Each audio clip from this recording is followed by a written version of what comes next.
पाटणजी तालुक्यातील एक हॅबिच्युअल गुन्हेगार संतोष राठोड यांनी फेसबुकवरती पुसद शहरामध्ये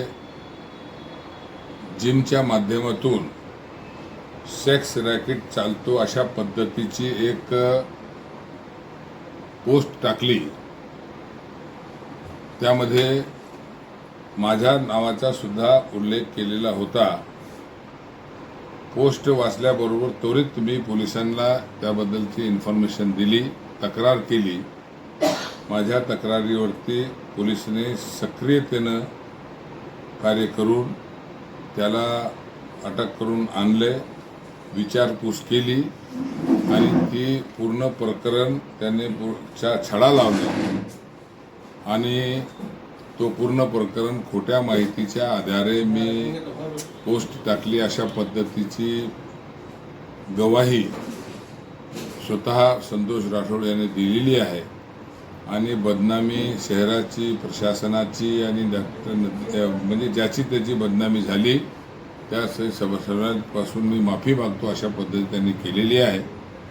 पोलिसांनी तत्परतेने ही कारवाई केली, त्याबद्दल ते पोलिसांच्या पोलिसांनी केलेल्याबद्दल मी त्यांचा धन्यवाद देतो।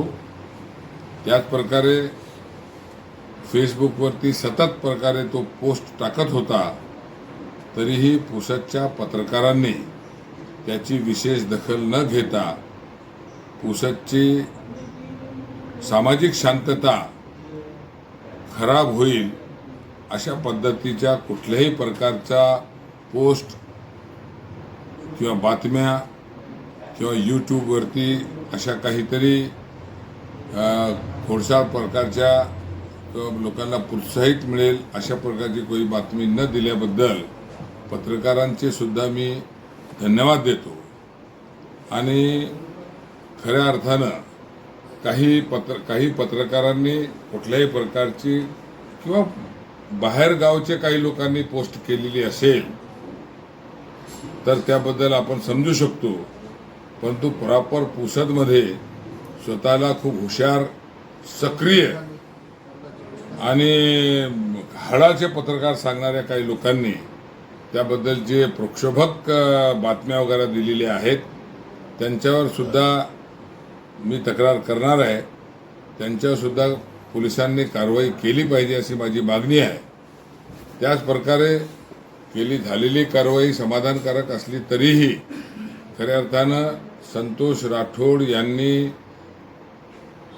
पुसद शहरामधील सामाजिक शांतता बिघडवण्यासाठी बातम्या दिलेल्या होत्या।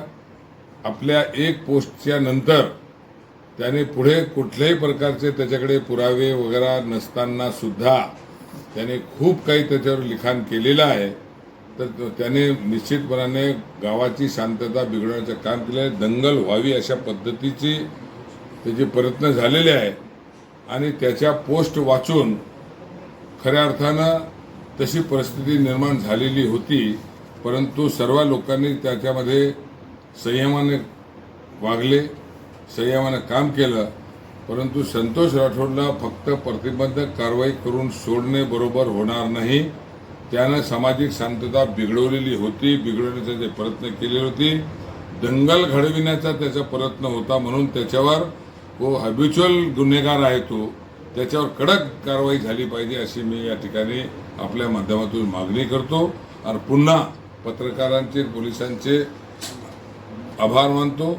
त्यातल्या त्यात विशेष म्हणजे हे पती पत्नी शिंदे आणि ओम शिंदे त्यांनी स्वतः कुठल्याही प्रकारची शहानिशा न करता त्यामध्ये भडकाऊ अशा प्रकारचा पोस्ट, प्रक्षोभक अशा प्रकारच्या काही गोष्टी त्याच्यामध्ये लिहिण्याचा प्रयत्न केलेला आहे।